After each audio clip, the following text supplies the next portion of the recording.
A well-constructed live case is actually fairly short, tends to entail a dialogue with the person who's in the middle of it. Then you go away and say, well, if I were this person, what would I do? You present back, and then they get to react, but you get to inspect their brain as they're thinking through it, right? Where in a written case, they're not available.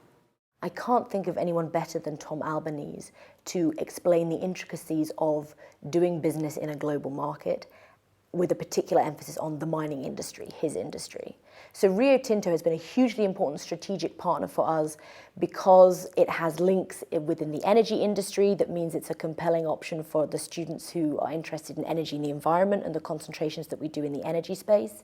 It's also, of course, a very important case study, and that's why we asked Tom to speak to this exactly, about how a global institution operates, and especially in this case, how an American CEO of an Australian institution headquartered in London operates when actually a huge amount of their business is done in China or in other OECD countries and places around the world in which, Tom is not sitting on a day-to-day basis. In my view, Fuqua is particularly unique in not only its global reach, but just as importantly, if not more importantly, its global attitude.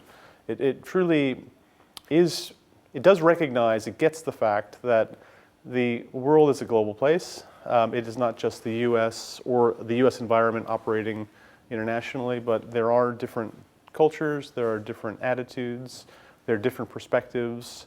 And I think Fuqua does a very good job at trying to join all of these different views together in a single learning experience. It really forces you to think strategically in a way that will relate to the manner in which these CEOs think. I've got to say that I haven't, before this live case study, been forced to think about the right thing to do as the leader of a multinational global company.